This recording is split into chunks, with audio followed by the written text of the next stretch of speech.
안녕하세요. 건강 365 아나운서 최인경입니다.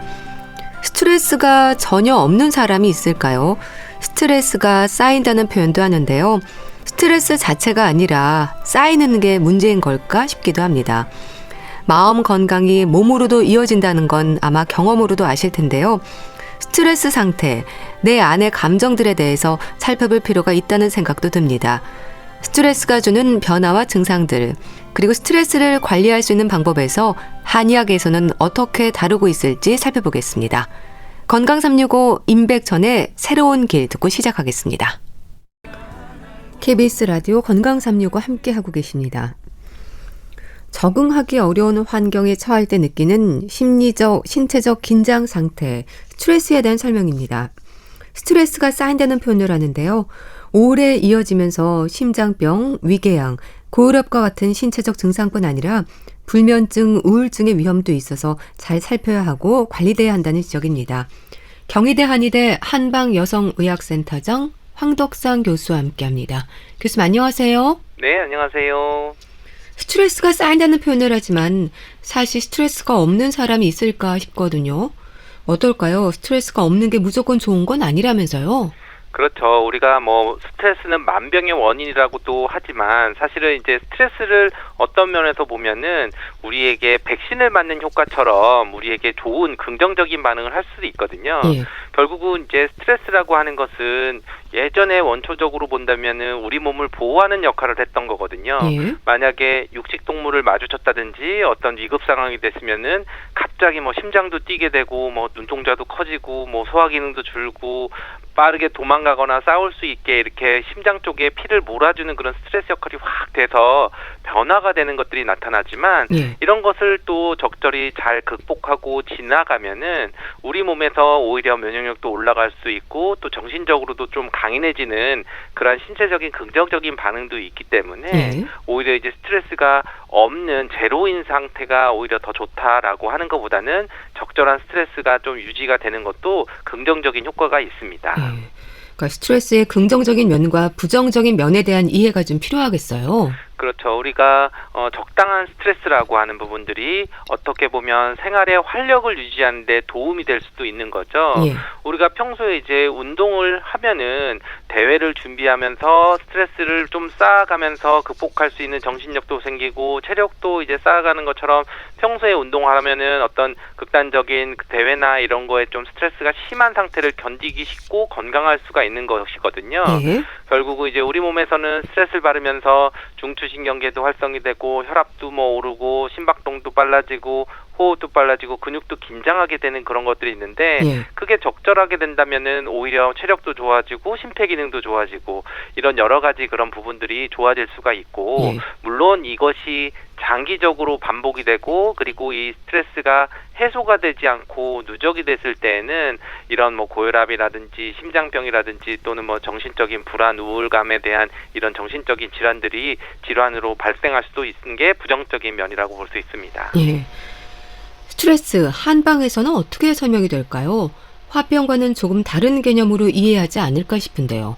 네, 화병이 스트레스를 좀 더 포괄하는 그런 방법이라고 얘기할 수 있는데요. 결국 이제 스트레스가 풀리지 않고 장기적으로 지속돼서 쌓였을 때 화병이 되는 거라고 할 수 있습니다. 예. 결국 이제 화병이라고 하는 것은 이제 울화병, 그러니까 화가 울체돼서 나타나는 병으로 볼 수도 있는 거고 스트레스를 이제 영어일 수도 있고 한의학에서 볼 때는 어쨌든 뭔가 화가 많이 쌓였다, 화가 생겼다, 뭐가 태워 올라가는 긴장 상태가 됐다 이런 것들로 좀 볼 수가 있는데요. 예. 결국 이렇게 스트레스가 이렇게 우리 몸에서 나타나는 그런 작용하는 것들을 한의학에서는 기가 변화됐다 또는 화기가 생겼다 이런 정신적인 부분들의 문제가 생겼다는 건데 예. 결국 한의학에서 병의 원인들을 봤을 때 세 가지 원인이라고 봤는데 하나는 이제 외인, 내인, 불내외인이라고 하는 것들인데 외인은 당연히 다치거나 이제 그런 부분들이고 내인이라고 어떤 내 몸 안에서 생기는 스스로 생기는 원인들을 바로 이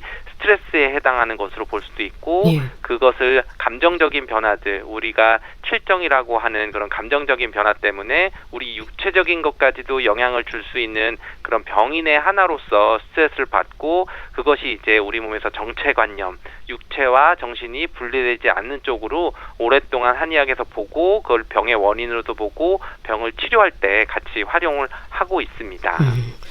그런 정신적인 스트레스와 관련해서 지적이 되는 항칠정이 있던데 감정에 대한 부분인 거네요. 그렇죠. 우리가 칠정이라고 하는 감정적인 부분에 대해서 한의학에서 정신적인 부분들이 이제 병의 원인이라고 보는데요. 예. 결국 이제 한의학에서 장부론이라고 합니다. 장부론이라고 하는 거 우리가 오장육부를 보고 어떤 해부학적인 구조들을 가지고 얘기를 할 때 예. 이것을 정신과 분리시켜 놓는 게 아니라 오장육부에도 각각의 그런 오행이 배속이 되는 것처럼 감정적인 것들이 좀 배속이 돼서 오히려 그런 감정적인 게 극단적으로 좀 나타났을 때에는 오히려 그에 따라서 그 장부까지도 영향이 미치게 되고 그런 걸로 이제 문제가 되는데 우리가 그래서 칠정이라고 하는 것은 그냥 감정적인 건데 그런 감정이 너무 격해지게 나빠지면은 병이 생긴다고 하는 부분 때문에 그런 용어들이 생기는 거고요. 보통 그런 칠정이라고 하는 것은 뭐 우리가 즐거운 희노 우사 비공경 그래서 예. 희는 이제 즐거운 거고 분노하는 거나 또는 생각이 많거나 또 이제 우울한 정서 그리고 이제 슬프거나 뭐 절망감 그리고 두려움 우리 깜짝 놀라는 것 이런 7가지 변화들이 감정들이 우리 몸에서 나타나는 그런 병인 중에 하나고 칠정으로 받고 이런 것들이 어떻게 극단적으로 나타날 때에는 오장육부에 각각에 해당되는 질병들이 더 좀 쉽게 나타나는 양상으로 봐서 병의 예. 원인으로 그런 파악하고 있습니다. 예. 흔히 말하는 희노애락과는 어떤 차이가 있을까요? 희노애락은 뭐 대표적인 감정들의 변화죠. 결국은 근데 칠정이라고 하는 것은 이 희노애락보다 조금 더 세분화된 감정의 변화들이 통해서 나타나는 것이고 뭐 희노애락은 뭐 즐겁고 노하고 슬프고 기쁘고 뭐 이런 것뿐만 아니라 우리가 생각을 많이 한다든지 예. 또는 깜짝 많이 이렇게 놀랜다든지 이런 것까지도 오히려 추가적으로 감정의 변화들이 됐고 그런 것이 각 장부에 영향을 미쳐서 병의 원인으로도 될 수 있는 것처럼 희노애락보다 조금 더 광범위하고 세분화된 감정 변화가 칠정이라고 보고 있습니다. 예. 칠정으로 얘기가 되는 7가지 감정에 대해서 설명해 주시면 좋겠는데요. 네, 칠정은 이제 첫 번째 희라고 하는 것은 이제 즐거운 거죠. 즐거운 것들이 나타날 때 우리가 즐거우면 항상 뭐 병이 되느냐, 즐거움이 기쁘다 이렇게 생각할 수 있지만 이 즐거운 감정이 너무 강하게 와서 급격하게 왔을 때는 심장에 해를 준다고 하기도 하거든요. 예. 그러니까 우리가 예를 들면 예전에 월드컵 경기를 할 때 보면 저희 입원 환자분들도 보면은 갑자기 뭐 골을 넣거나 갑자기 너무 예. 즐거운 상황이 되면 갑자기 이제 혈압이 올라가시는 분들이 있는 거거든요. 그런 것처럼 너무 즐거운 감정이 격하게 나타날 때에는 육체적으로 어떤 뭐 혈압이 올라간다든지 문제들이 신체적으로 나타날 수도 있는 거고요. 그리고 또 이제 분노나 이런 것들 이제 화를 내게 되면은 오히려 간에 해를 미친다고 해서 예. 우리가 화를 많이 내거나 짜증을 많이 내거나 할 때 뭐 애간장이 터진다 뭐 이런 얘기도 하고 뭐 간 쪽에 해당이 되는 거지만 우리가 항상 그런 스트레스나 이런 거에 가장 취약한 것이 뭐 간에 있는 뭐 질환이 생긴다든지 이런 것들에 영향을 미칠 수 있다고도 보는 거고요. 예. 그리고 또 슬픈 감정이 가장 강하거나 그럴 때 우리가 슬프거나 노력하면 오히려 이제 폐장이 해서 호흡 기능이 좀 약해지고 너무 울거나 그렇게 되면은 폐의 기능들이 떨어진다고 보는 거고 오히려 생각을 많이 하게 되는 과도한 이제 사에 해당하는 거 생각이 많으면은 우리가 고민 많이 하고 나면 밥맛도 떨어지고 소화도 잘 안 되고 체하고 하는 것들을 볼 수 있는 것처럼 예. 비장이나 이런 부분들에도 해야 하는 것들을 보고 우리가 너무 두렵거나 공포스러운 것들이 오래 지속이 되면은 신장 기능이나 이런 것들이 우리 근본적인 체력을 떨어지는 것들이 이런 해치게 되는 질병들이 오는 것처럼 예. 각각의 어떤 물론 그 칠정들이 한 가지 장부로만 가는 건 아니지만 주로 그 장부에 크게 영향을 미칠 수 있다 이런 식으로 병인의 원인을 보고 있습니다. 그러니까 이런 정신적인 스트레스 증상이 몸으로도 이어진다는 건가요? 그렇죠. 기본적으로 이러한 칠정적인 부분들이 각각에 해당하는 오행의 속성을 가지고 있고 그 병인들이 또 오행에 해당하는 장부들과 연결이 돼서 주로 그 병들이 좀 잘 나타나는 것들이 한의학에서는 오히려 정신과 육체가 같이 나타나는데 그것은 단순하게 뭐 어떤 기능적인 뿐만 아니라 예. 우리가 오장육부는 각각의 장부들이 뭐 신이라 그래서 정신적인 것과 밀접한 연관을 가지고 있고 예. 그것이 이제 최근에 얘기하면 이제 심신의학이라고 해서 어떤 병의 원인들이 단순히 육체적인 원인들 뭐 바이러스나 세균이나 이런 것뿐만 아니라 정신적인 것에 따라서 나타나는 질환들의 특성을 가지고 있는 경우들은 이 심신의학 또는 한의학에 얘기하는 이런 칠정이 원인이 돼서 그런 병으로 나타나는 그런 것들을 같이 얘기를 할 수 있습니다. 예. 이런 것은 결국은 한의학은 전통적으로 동양 철학에서부터 오면서 육체와 정신이 동시에 오는 그런 전일 관점에서 또는 정체 관점으로 해서 정신과 육체를 나누지 않고 하나로 연관이 되어 있다고 하는 그런 개념하고 일맥상통하고 있습니다. 예. 불면의 두통, 얼굴에 열이 오르기도 하고 피로, 소화장애, 어깨 결림물 증상으로도 이어진다면 흔히 말하는 오장육부 전신 반응으로 볼 수도 있겠어요. 네, 그렇죠. 기본적으로 어떤 칠정에서 나타나지만 그 해당 장부에도 있지만 조금 더 이제 심신의학적으로 보고 또 한의학에서 보면은 육체와 정신이 연결돼 있고 또는 한의학에서 이제 침 치료하는 것들이 이제 경락이라 그래서 다 그 몸에 흐르는 그런 라인들이 연결돼 있고 또는 신경도 연결돼 있고 근육, 근막도 연결이 돼 있는 거거든요. 예. 결국 우리가 스트레스를 받으면은 뭐 해부학적으로는 뇌에서 신경절달 물질이나 또는 자율신경계통의 어떤 변화들이 생기고 우리 몸에서는 뭐 스트레스 호르몬이라고 하는 코르티졸이나 또는 중추신경계에 여러 가지 흥분하는 그런 호르몬들이 나타나는데 예. 그런 것들의 갑작스러운 변화와 불균형이 오게 되면은 자율신경계통이 깨지기 때문에 갑자기 추워진다든지 땀이 나든다든지 심박동이 뭐 올라간다든지 또는 근육들이 과 긴장한다든지 수축한다든지 뭐 어느 통증이 온다든지 이런 여러 가지들이 각자 나타날 수가 있는 것이거든요. 예. 물론 이제 그런 것이 스트레스를 받았을 때 개인의 어떤 체질이나 다른 성향에 따라서 다르게 나타날 수도 있지만 어떤 사람은 소화가 안 되고 어떤 사람은 굉장히 피로도를 느끼고 또는 어깨 결림으로 나타나고 근육들이 수축하고 이런 것들이 나타나듯이 예. 이런 여러 가지 신체적인 증상들로 또 나타나는 것과 밀접한 연관이 됩니다. 예. 또 스트레스가 척추 질환이나 심혈관 질환의 위험을 높인다는 말도 있던데 그런가요? 그렇죠. 이게 스트레스가 단기 스트레스는 어쨌든 뭐 이런 쪽까지는 가지는 않습니다. 스트레스가 단기적으로 올 때는 우리 몸에서 반응을 하고 이겨낼 때는 적절하게 회복이 빨리빨리 되는데 예. 그렇지만 이제 스트레스가 지속이 되고 화병, 우라병이 되고 우라병이 오래됐을 때는 특히 이런 질환들이 많이 나타날 수 있는데 예. 특히 이제 뭐 고혈압 같은 이제 심혈관 계통 질환 뭐 심근경색이 있다든지 갑자기 뭐 부정맥이 뛴다든지 여러 가지 이런 심장 질환과도 관련이 있고 그리고 당뇨나 콜레스테롤이나 이런 혈당이 조절되는 것다 이런 것들도 스트레스가 굉장히 밀접하게 영향이 있고요. 예. 그래서 보면은 뭐 갱년기 여성들도 보면은 뭐 고기를 많이 먹지 않고 뭐 음식 조절도 잘하는데 콜레스테롤 갑자기 올라갔다. 이게 뭐 폐경기 여성 호르몬과 연관도 될 수 있지만 예. 어떤 그 상태의 스트레스와 굉장히 밀접한 연관이 있고요.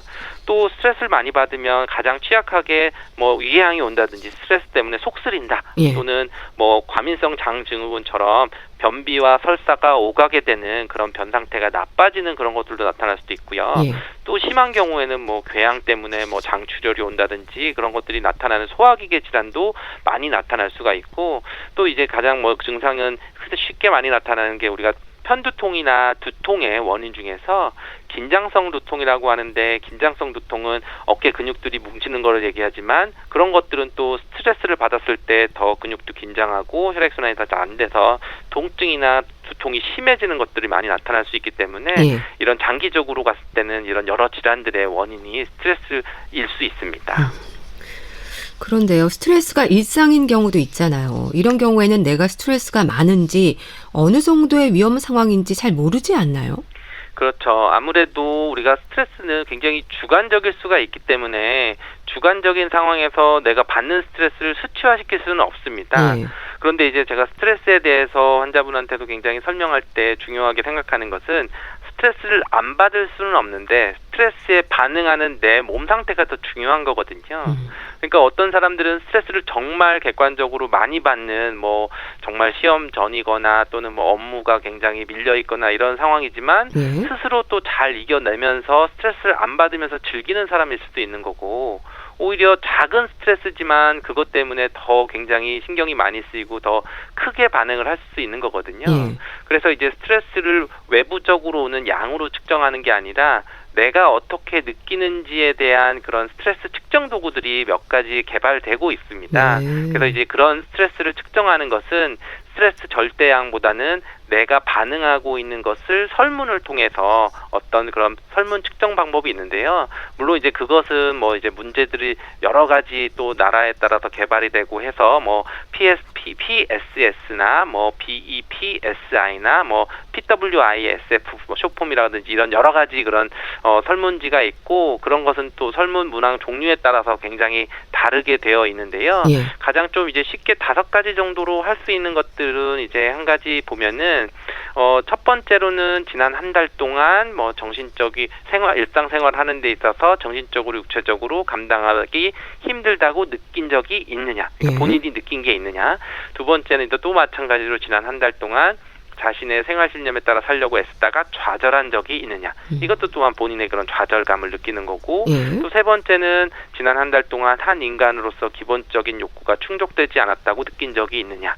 또 네 번째는 지난 한 달 동안 미래에 대해서 불확실하거나 느끼거나 불안해한 적이 있느냐. 예. 다섯 번째는 지난 한 달 동안 할 일이 너무 많아 중요한 일을 잊은 적이 있느냐. 이렇게 5가지 중에서 대답을 해서 점수를 따져서 이게 스트레스를 좀 많이 받고 있구나 적게 받고 있구나 하는 이제 좀 약간 짧은 그런 측정 방법일 수가 있고요. 예. 또 뭐 더 많은 문항수가 있는 것들도 있어서 이런 것은 이제 기본적인 그 증상들, 뭐 신체적으로 불편하거나 너무 힘들 때에는 더 정확한 진단을 받으실 수 있는 그런 방법을 찾으시는 것도 좋습니다. 예.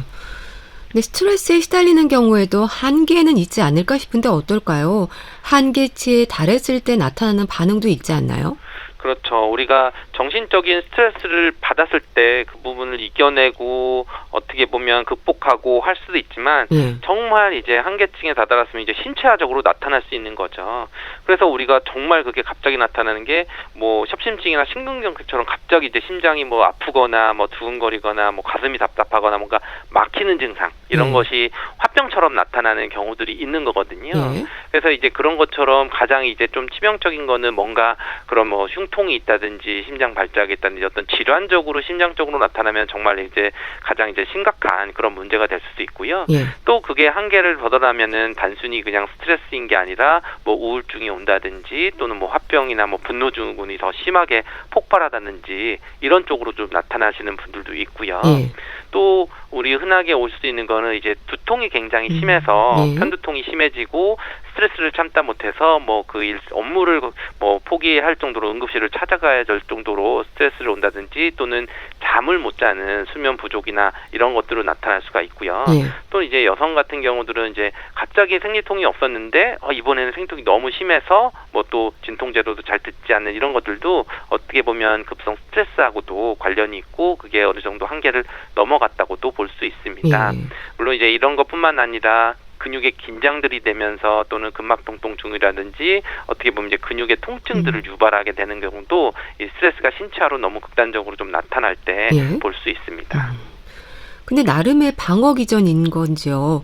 스트레스가 쌓이면 무조건 먹는다는 분도 있고요. 반대로 전혀 먹지 않는 경우도 있고 잠을 못 자기도 하지만 또 반대로 계속 잠만 자는 분들도 있지 않나요? 사람마다 반응은 다른 건가요? 그렇죠. 우리가 이제 스트레스는 뭐 칠정에 따라 감정적인 면에 따라서 오장육부가 다 나타날 수가 있고 증상들이 반응이 될 수 있는데요. 예. 그것이 이제 평소에 이제 한의학에서는 체질에 따라서 조금 다르게 반응을 한다고 볼 수 있는데, 예를 들면 평소에 열이 많은 사람들 같으면은 스트레스를 받으면은 일종의 화기 때문에 열이 극심해지게 되거든요. 그러면은 극심해지기 때문에 에너지 소모도 많이 되고 소곡성기한다 그래서 소화도 빨리빨리 되는 거죠. 예. 그런 사람들은 스트레스를 먹으니까 계속 폭식하게 되는 거죠. 예. 먹어도 소화도 금방 빨리 되고 빨리 배고파지는 이런 식으로 나타날 수도 있고, 평소에 이제 몸도 차면서 소화 기능이 굉장히 약했던 분들은 스트레스를 받으면 오히려 비기능이 더 약해지기 때문에 바로 딱 먹히는 거죠. 체하게 되는 거죠. 그렇게 체하는 경우들은 뭐 바로 이제 먹는 것도 이제 뭐 끊기게 되고 뭐 밥 생각도 없게 되는 그런 상태가 돼서 평소에 이제 그런 것들이 나타나게 되는 거고요. 또 오히려 이제 스트레스를 받았을 때 좀 어떤 그런 감정적인 거에서 좀 묻어나거나 좀 이렇게 귀찮고 본인의 굴 속으로 끌고 들어가는 사람들이 있거든요. 그런 사람들은 오히려 스트레스를 받으면 그냥 다 외부와 차단을 하고 그냥 잠만 자거나 집 밖에 안 나오는 사람도 있고, 거꾸로 조금 이렇게 밖에 외향적이거나 이렇게 떠드는 것들이나 이런 것들에 대해서 좀 더 익숙한 사람들은 스트레스를 받으면 오히려 더 큰 소리를 내거나 더 그것을 발산하면서 해결하는 쪽으로 하는 식으로 어떤 본인들의 그런 체질적인 특성이라든지 지금 열이 있느냐 없느냐 또는 그런 몸 상태에 따라서 조금 다르게 바탕할 수 있는데요. 이게 오히려 너무 심하면은 문제가 될 수 있지만 어느 정도 이것을 통해서 스트레스를 또 해소하는 방법이 될 수 있기 때문에 그럴 때 너무 심하지 않은 수준에서는 본인의 그런 스트레스를 해결하는 방법으로 잘 적응을 해서 방법을 찾는 것도 좋은 방법일 수 있습니다. 특히 폭식을 하는 분들을 보면요. 맵고 짠 자극적인 음식이 스트레스를 푸는데 도움이 된다는 말도 하는데요. 실제 도움이 되는 걸까요? 그렇죠. 이것도 일종의 뭐 도움이 될 수도 있고 또 어떻게 보면 이것 때문에 더 나빠지는 부분도 분명히 있습니다. 기본적으로 이제 너무 극단적으로 매운 음식은 사실은 맵다는 것들은 어떤 그 맛에 해당하는 게 아니라 통각에 해당하는 거거든요. 결국 이제 극단적으로 우리가 어떻게 보면 내 몸에 통증을 유발하게 되는 거죠. 일종의 뭐 운동을 스트레스를 받으면 나는 운동을 정말 세게 해서 내 몸에 근육통을 유발하면서 내가 땀도 흘리고 오히려 뭔가 발산하는 것들이 되고 스트레스를 해결한다. 이런 것처럼 어떤 극단적으로 매운 거나 이런 거를 먹었으면 우리 몸에서는 일종의 위기 상황이라고 생각해서 그럴 때는 그런 통증을 좀 극복할 수 있는 엔도핀이 나올 수도 있는 거고 또 여러 가지 그런 호르몬 변화들을 유발하면서 그 스트레스를 해결할 수도 있는 거고요. 또 이제 단 거를 먹게 되면은 극단적으로 단 거를 먹으면 인슐린 폭탄이 떨어진다고 하는데 결국 이제 인슐린이 떨어지면서 우리 몸에서 호르몬 변화들이 생기고 또 기분이 또 좋아지거나 또는 나빠지거나 이제 그런 변화들을 급격하게 와서 스트레스 호르몬들을 또 이제 반대로 좀 어떻게 보면 줄이거나 극복할 수 있는 부분들이 좀 될 수 있습니다. 그러면서 또 단 음식에서 혈당이 올라가게 되면은 또 우리가 약간 어떻게 보면 행복 호르몬이라고 하는 세로토닌이 좀 나온다든지 또 혈당이 올라가게 되니까 약간 그 기분이 좋아지는 그런 느낌들도 있어서 그런 스트레스를 해소하게 되는데, 하지만 이제 이런 것은 단기적으로는 좋을 수는 있지만 만약에 계속 반복이 된다고 하면은 우리가 이런 호르몬이 오히려 더 혼란해지게 되고 또 스트레스는 더 심하게 받거나 또는 다른 질환의 문제도 생길 수 있기 때문에 뭐 당뇨가 온다든지 또는 뭐 위장장애 온다든지 할 수 있기 때문에 너무 자주 극단적으로 뭐 심하게 하는 것은 좀 피해야 된다고 생각합니다. 스트레스가 쌓이고 신호가 왔을 때 침 치료가 도움이 될까요? 네, 우리가 침에 대한 그 스트레스에 대한 효과는 굉장히 뭐 국내 연구들도 많이 있는데요. 결국 이제 침 치료를 하는 게 우리 경혈자리에 자극을 줘서 우리가 그럴 때 신경이나 여러 가지 부신피질 호르몬이나 스트레스 호르몬 분비에도 영향을 미치고 또 우리가 전침 치료를 했을 때는 뭐 백혈구수도 증가해서 우리가 면역력을 올리게 되고 또 신경전달 물질에 영향을 미친다는 연구 결과가 있거든요. 그리고 또 침 치료를 하면은 자율신경계에 영향을 미쳐서 우리가 긴장도 완화하고 또는 이제 뭐 혈압이나 맥박수도 좀 완화시키고 그러면서 이제 스트레스로 오는 뭐 위 점막의 손상이라든지 속쓰리거나 위장장애 또는 긴장되거나 체하는 것들을 좀 풀어주면서 국소적인 혈류순환도 좋기 때문에 이제 스트레스로 생길 수 있는 뭐 소화장애나 또는 뭐 긴장이나 또는 혈액순환이 잘 안 되는 것들에 대한 그런 효과들을 볼 수 있습니다. 그래서 어떤 스트레스에 대한 나쁜 반응들을 각각 맞춰서 침치료 처방을 좀 더 조절하면서 치료를 하고 있습니다. 지압법도 있던데요. 그렇죠. 우리가 지압법에서 가장 좋은 거 화병에 대한 지압법과 비슷할 수 있는데요. 우리가 스트레스를 많이 받으면은 뭐 머리를 잡을 수도 있지만 가슴을 두드리는 것들이 있는 것처럼 양쪽의 유두 중앙에 연결해서 명치 중앙에 단중이라고 하는 자리가 있는데요. 그런 부분을 눌러주거나 또 이제 스트레스와 좋은 건 이제 일하면서 오는 스트레스 중에 노궁이라고 하는 그런 혈자리가 있습니다. 이것은 이제 두 번째, 세 번째 손가락 그 바닥 손바닥 쪽에 중앙에 있는 두 번째, 세 번째 손가락 뼈 사이에 있는 그런 자리인데요. 손을 꼭 쥐었을 때 이제 중지의 손가락 끝이 손바닥에 닿는 부위라고 생각하시면 됩니다. 그 자리가 이제 노궁, 말 그대로 그 일하는 노동할 때 노와 그 궁궐할 때 궁이 있어서 결국 이제 우리가 육체적으로 정신적으로 뭔가 힘들거나 했을 때 노동을 했을 때 이 부분이 스트레스를 받았을 때 이 자리를 자극을 해주면 풀린다 그래서 예. 직장인 과로나 스트레스 이런 거를 받았을 때는 잘 모르겠으면 이제 손바닥 중간을 꾹꾹꾹꾹 눌러주면은 이런 자리들도 지압이 되면서 좀 스트레스도 풀리고 심장의 화를 좀 내려주는 그런 효과를 좀 기대할 수 있습니다. 예. 스트레스 해소에 도움이 되는 운동법이랄까요? 꾸준한 스트레칭이 주는 효과가 있다고 하던데 어떨까요? 네, 사실 스트레스를 해소하는 운동법은 당연히 한 가지 정의를 할 수는 없고 예. 가장 좋은 것은 본인이 즐겁게 하면서 좀 뭔가 꾸준히 할 수 있는 운동이 가장 좋은 운동법일 수 있습니다. 예. 그렇지만 만약에 이제 특별히 운동을 하지 않고 당장 스트레스가 좀 많이 심할 때에는 이제 근육 이완법이라고 해서 결국 이것은 똑바로 누워서 전신의 근육, 그러니까 우리가 뭐 머리부터 발끝까지 근육들을 다 상상하면서 예. 하나씩 머리부터 순차적으로 힘을 뺀다고 생각하면서 뭐 한 4초간 긴장했다가 다시 4초간 이완하고 이런 식으로 오히려 힘을 줬다가 빼고 뭐 어깨에 힘을 줬다가 다시 빼고 뭐 배에 힘을 줬다가 빼고 예. 뭐 손가락, 발가락 이런 데 순차적으로 모든 부위들을 힘을 줬다가 4초간 긴장했다 4초간 이완하는 방법으로 하신다면은 예. 오히려 이게 전신적으로 좀 근육 이완법이 될 수 있어서 이런 것도 참고를 하시면 좋습니다. 네. 스트레스와 관련해서 말씀드렸는데요. 경희대 한의대 한방여성의학센터장 황덕상 교수와 함께했습니다. 감사합니다. 감사합니다. KBS 라디오 건강365 함께하고 계신데요. 현숙의 사랑은 달달하게 듣고 다시 오겠습니다.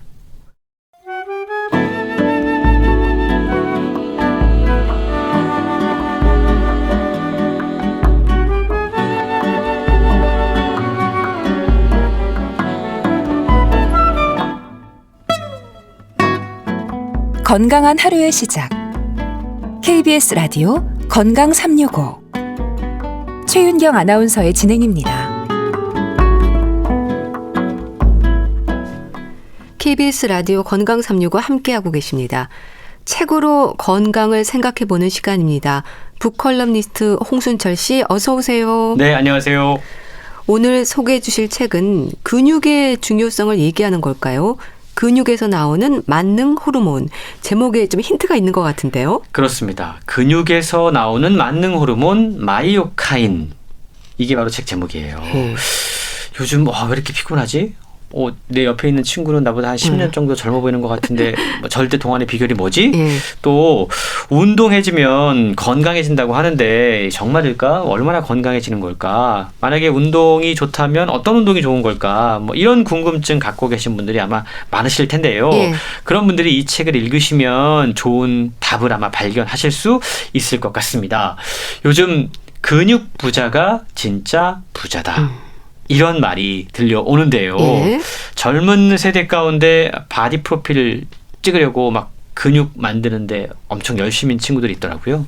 근데 이게 근육 부자가 진짜 부자, 이건 젊은 세대들에게만 해당되는 이야기가 아닙니다. 사실은 근육은요, 중장년 그리고 노년, 나이 들수록 훨씬 더 중요한 건강의 핵심 요소라고 그럽니다. 근데 예전에는 건강에 대한 이야기를 하면서 사실은 근육에 대한 이야기를 그렇게 많이 하지 않았거든요. 예. 근데 최근 들어서 이 근육에 대한 이야기를 많이 합니다. 중요성에 대해서. 그 이유가 있는데 최근 들어 이 마이오카인이라고 하는 호르몬에 대한 연구가 진행되면서 이 근육이 노년 건강에 있어서 결정적인 역할을 한다는 사실이 밝혀지고 있기 때문인데요. 예.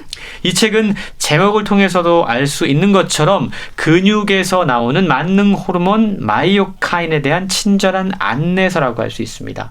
마이오카인이 좀 생소할 수 있지만 이게 무엇이고 우리 몸에서 어떤 역할을 하는지 그리고 어떻게 하면 이 마이오카인 분비를 활성화해서 건강을 유지할 수 있는지 식사법, 건강법, 생활 수칙 같은 것들이 책에 소개가 되고 있습니다. 예. 이 마이오카인 이야기를 요즘 자주 듣게 되는데요. 책을 한 분이 쓰신 게 아닌 거죠? 그렇습니다. 일단 이 책을 쓰는데 좀 주도적인 역할을 하신 분이 안철호 교수인데요. 예. 안철호 교수는 강남 세브란스 병원 내분비내과 교수이면서 여러 의학 관련 TV 프로그램을 통해서 호르몬 명의로 알려진 분이시죠. 그리고 그와 함께 연구하고 있는 김유식, 정혜경 조교수가 합세를 해서 이분들은 각각 운동생리학, 영양학을 전공하는 분인데 다양한 관점에서 누구나 쉽게 재미있게 이 마이오카인을 이해할 수 있도록 구성한 책이 바로 오늘 소개해드리는 책이에요. 네. 어쨌든 근육이 있어야 건강하다는 이야기인데요. 네. 근육은 우리가 보통 생각하듯이 우리 몸을 움직이고 힘을 쓰게 하는 데 필요한 장기입니다. 그리고 탄탄한 몸매를 만드는 기본 조건이에요. 하지만 우리가 잘 놓치고 있는 근육에 중요한 역할이 있다라고 책은 강조하고 있습니다. 예. 근육이 바로 내분비 기관 역할도 한다는 겁니다. 이게 무슨 말이냐면 근육에서 호르몬이 나온다는 이야기입니다. 이게 바로 근육의 재발견이라는 건데요. 이 책은 바로 근육 호르몬인 마이오카인에 주목하면서 여러 호르몬이 궁극적으로 근육 호르몬을 매개로 우리 몸의 대사에 관여를 하고 근육 호르몬 역시 여러 가지 호르몬에 영향을 미치고 있다는 사실을 알려주고 있습니다. 그래서 결국 우리가 근육을 늘리면 지방을 분해하고 잃어버린 활력을 되찾을 수 있다라고 책은 강조하면서 근육 호르몬에는 나이보다 10년 젊어 보이게 하는 절대 동안의 비결이 있다. 아이고, 부럽습니다. 대사, 노화, 감정적인 그리고 정신적인 회춘의 해법도 바로 이 근육 호르몬 마이오카인에 있다라고 전하고 있습니다. 회춘이라는 단어가 좀 솔깃한데요. 일단 근육에서도 호르몬이 나온다는 게 좀 흥미롭습니다. 그렇습니다. 저도 개인적으로 이 책을 읽으면 사실은 그동안 주로 이제 뭐 유산소 운동을 많이 해왔는데 근육 키워야겠다라는 생각을 했습니다. 근육이 그만큼 중요하다는 건데요. 2012년 세계적인 과학지 네이처에 실린 한 편의 논문이 의학계에 비상한 관심을 불러 모으게 됩니다. 거기에 바로 근육 호르몬 마이오카인 이 소개가 됐던 건데요. 이 마이오카인은 근육에서 생성돼서 혈액으로 분비되는 모든 물질을 가리키는 용어라고 그럽니다. 이게 용어가 근육을 의미하는 마이오 그리고 호르몬을 의미하는 카인이 합쳐져서 마이오카인이라는 용어가 생긴 건데요. 호르몬은 우리 몸의 기능을 제대로 돌아가게 하는 일종의 윤활 역할을 하는 물질이죠.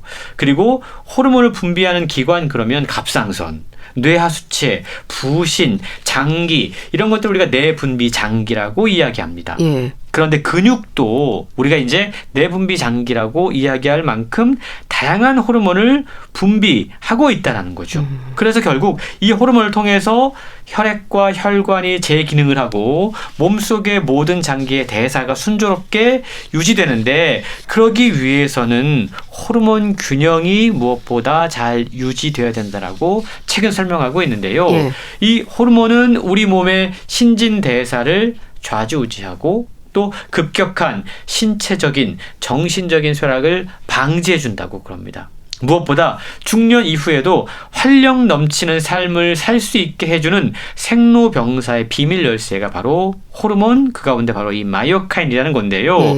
호르몬은 비타민과 다르게 스스로 분비되는 생체화학 물질이기 때문에 이건 결국 어떻게 해야 이게 분비가 되는지 잘 분비가 되는지 섭취할 수 있는 게 아니기 때문에 우리가 자기 주도 학습법으로 체득해야 된다라고 책은 설명하고 있습니다. 그럼 마이오카인이라는 호르몬은 어떻게 분비될까? 우리 몸에 어떤 역할을 할까? 이 부분도 좀 알려주세요. 근육이 있는 분들을 보면 일단 멋있잖아요. 근데 그 멋있는 근육 안에 수많은 이로운 호르몬이 저장돼 있다고 그럽니다. 그렇군요. 책은 곡간이다라고까지 표현하고 있습니다. 그리고 이 곡간문을 열 수 있는 비결이 있는데 그게 바로 운동이에요. 그러니까 일정 시간 동안 이 운동하는 방법도 소개가 되고 있는데 근 수축을 반복하면 근육에서는 마이오카인이 분비된다고 그럽니다. 적어도 어떤 형태든 운동을 꾸준히 한 사람들의 근육은 마이오카인을 보상으로 제공을 받는 거죠. 근데 제가 이 마이오카인이 근육 호르몬의 뜻을 갖고 있다고 그랬잖아요. 근데 이 마이오카인이 한 종류가 아닙니다. 이 근육 호르몬은 약 200가지 정도로 지금 추정되고 있다고 그래요. 지금까지 발견된 것만 한 10가지 정도 된다고 그럽니다. 그래서 아이리신이라고 하는 호르몬이 가장 대표적이고 FSTL1 또 FGF21 이런 것들은 아직 이름이 만들어지지 않아서 이렇게 이름이 지어졌는데 이들 가운데 아이리신이라고 하는 호르몬의 대표적인 호르몬인데 이건 백색 지방을 갈색 지방처럼 바꿔줍니다. 그래서 에너지 소모량을 올리기 때문에 대사 증후군의 위험을 낮추는데 도움을 준다고 그래요. 뿐만 아니고 인슐린 저항성을 완화하는 효과도 있다고 그럽니다. 또 FSTL1 같은 경우에는 혈관을 확장시키는 기능이 있습니다.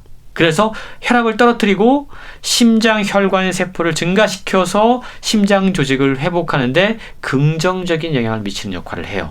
또 마이오카인 가운데 FGF21이라는 게 있는데 이건 혈액 속의 포도당 농도를 낮춰준다고 그래요. 그리고 간에서 지방을 분해해서 지방간을 개선하는 것으로 확인됐다고 그럽니다. 그러니까 얼마나 그야말로 지금 만병통치약의 역할을 하는 거지 않습니까? 그렇네요. 마이오카인이 만성 질환의 위험을 낮출 뿐만이 아니고 최근에는 암을 억제하는 효과도 관측됐다고 그럽니다. 세계적으로 유명한 의료기관인 미국 MD 앤더슨 암센터에서는 근육이 있는 암 환자와 근육이 없는 암 환자의 항암제 치료 효과를 분석을 했다고 그래요. 다르게 나타났습니다. 근육이 있는 환자의 항암제 치료 효과가 훨씬 더 좋았다라고 확인을 시켜줬습니다. 암 환자들의 항암 치료에서도 근육이 있고 없고에 따라 결과가 달라질 수 있다는 연구도 놀랍네요. 이 많은 분들이 마이오카인에 관심을 가지실 수밖에 없을 것 같은데 자, 어떻게 하면 마이오카인이 잘 분비가 될까요? 여러 가지 근육 호르몬이 있다고 말씀을 드렸고요. 아이리신 이게 이제 단백질 물질인데 수십 혹은 수백 가지의 단백질이 근육에서 분비가 돼서 우리를 더욱더 건강하게 만들어줍니다. 근데 여기서 우리가 꼭 기억해야 될 게 있는데요. 어떻게 하면 이 마이오카인이 잘 분비가 될 것인가? 근육이 있으면 자동으로 마이오카인이 나오는 게 아닙니다. 그래서 최근 근육에서 분비되는 마이오카인을 근육의 전령이 아니라 운동의 전령이다 라고 불러요. 그 말은 뭐냐 하면 근육이 많다고 해서 무조건 마이오카인이 많이 분비되는 게 아니라 운동을 많이 하면 마이오카인이 많이 분비된다는 겁니다. 운동함에 따라서 근육에서 분비가 되는 거예요. 마이오카인이 근육에서 분비되는 단백질인 만큼 근력 운동이 그리고 조금은 벅차다, 힘들다라고 느껴지는 운동을 할수록 오히려 건강 증진 효과가 더 크다라고 이야기합니다. 최근 초고강도 운동이 가장 적합하다라고까지 이야기를 하고 있는데요. 우리 몸속의 근육에는 적색 근육과 백색 근육이 있다고 그럽니다. 근데 이 적색 근육을 지속적으로 자극할 때 마이오카인이 가장 많이 분비가 되는데 이 적색 근육이 있는 위치가 있어요. 복근, 그리고 종아리 근육 이런 데 대표적으로 적색 근육이 있다고 그럽니다. 근데 이 적색 근육은 지속적인 행동, 백색 근육은 갑작스러운 움직임과 관련이 있어요. 결국 지속적인 행동을 통해서 적색 근육을 단련시키고 이 적색 근육에서 마이오카인 분비가 많이 돼야 된다는 건데 얼마나 자주 운동하는 게 좋을까? 우리가 보통 그런 이야기 하죠. 일주일에 한 나흘 정도, 하루에 40분 정도 운동하라는 공식. 이게 사실은 세계보건기구에서 그리고 미국 질병예방통제센터에서 신체 활동 증진을 위해서 만든 건강을 위한 운동 공식입니다. 일주일에 나흘 이상 하루에 40분. 근데 여기서 중요한 건 운동 이건 건강을 유지하기 위한. 그러니까 건강 유지뿐만이 아니고 마이오카인을 많이 분비시키기 위해서는 이것보다 더 많이 운동할 필요가 있다는 거죠. 건강을 유지하기 위해선 강도 높은 운동을 매일 실천하는 것이 가장 효과적이다라고 책은 설명하고 있습니다. 결국 꾸준한 운동을 통해서 근육을 단련시키는 게 체력에도 도움이 될 뿐 아니라 전반적인 신체 건강이나 정신 건강에도 도움이 되겠네요. 그렇습니다. 매일 초고강도 운동을 해라라고 하면 모든 분들이 다 똑같이 이렇게 운동해야 되는 거 생각을 하시는데요. 네. 그렇지 않습니다. 사실 운동 능력도 개개인 차이가 있거든요. 맞아요. 그래서 자신에게 맞는 운동 강도를 일단 찾아야 됩니다. 네. 근데 운동을 한 듯 만 듯 땀도 난 것 같다. 이건 운동한 게 아니고요.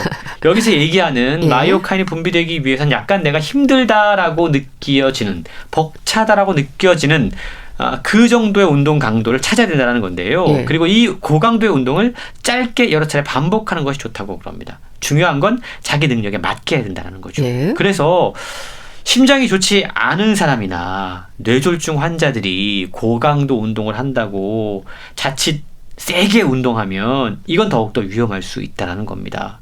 마이오카인은 지속적인 자극을 받을 때 많이 분비된다라고 말씀을 드렸죠. 그래서 무엇보다 운동을 매일 꾸준히 하는 것이 좋다라고 이야기를 하고 있는데요. 예.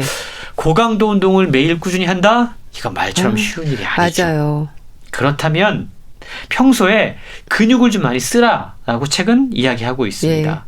이 적색 근육이 많이 있는 데가 복근하고 종아리 근육이라고 말씀드렸잖아요. 예. 의자에 앉아 있을 때도 다리를 올렸다 내렸다 하면서 내 근육을 단련시켜 보는 겁니다. 종아리 근육이 단련되는 거죠. 가만히 누워 있지 마시고 우리가 이제 누웠다가 앉았다 일어났다 이런 어떤 방법들을 통해서 이 복근 또한 우리가 단련시킬 수 있다는 겁니다. 예. 서 있을 때도 가만히 있지 말고 다리를 굽혔다 폈다. 이런 방식으로 근육을 꾸준히 써주는 것이 결국 마이오카인 분비에 도움이 된다는 건데요. 미국의 존스 홉킨스 대학교 테드 노든 교수와 하버드 의대 스피겔만 교수는 이 근육 호르몬의 일종인 아이리신과 파킨슨병의 연관성을 연구했다고 그럽니다. 예. 그래서 실험용 쥐를 두 그룹으로 나눠서 한 그룹에게만 마이오카인의 일종인 아이리신을 투여를 했고요. 6개월 후에 이 아이리신을 투여한 쥐는 근육 운동 장애가 없었다고 그럽니다. 그런데 다른 쪽 쥐는 운동 능력이 결핍된 것으로 나타났다는 거죠. 예. 근데 이와 같은 게 똑같이 사람에게도 확인이 됐다고 그럽니다. 일본의 교토대학교 연구진이 초기 단계 파킨슨병 환자 237명을 6년 동안 조사한 결과를 발표를 했는데 예. 일주일에 4시간 이상 집중적으로 그러면서 근육을 단련한 파킨슨병 환자는 걷기 같은 운동을 전혀 하지 않은 환자에 비해서 균형 잡기라던가 이런 운동 장애가 훨씬 더 느리게 진행된 것을 확인할 수 있었다고 합니다. 결국 자신에게 맞는 운동, 꾸준함, 이게 건강한 습관이 비결이네요. 식단도 포함이 되는 거죠? 그렇습니다. 지금까지 말씀드렸던 게 이제 운동 꾸준히 하는 거, 그리고 고강도로 가능한 매일 하는 거 말씀을 드렸는데요. 네. 또 한 가지 중요한 생활 습관은 우리 몸에서 마이오카인을 많이 분비시킬 수 있는 어떤 식단을 우리가 생각해야 된다는 거죠. 근육량을 증가시키고 탄탄한 근육을 가지려면 규칙적인 운동과 함께 단백질을 적절히 섭취하는 것이 가장 기본입니다. 예. 근데 요즘 보면 피트니스 이런 데서 단백질 영양제 같은 거 먹고 그러는데 그것보다는 음식을 통해 섭취하는 것이 가장 좋다고 그래요. 그래서 책은 우리가 단백질을 섭취하는 데 있어서 크게 2가지 문제를 좀 고민해야 된다라고 이야기합니다. 예. 첫 번째 문제는 양적으로 단백질을 얼만큼 먹을 것인가고요. 두 번째 문제는 질적으로 어떤 단백질 식품을 먹을까라는 겁니다. 예. 질적으로 좋은 단백질을 섭취하는 것이 무엇보다 중요한데 그렇다면 질이 좋은 단백질이라는 것은 무엇인가?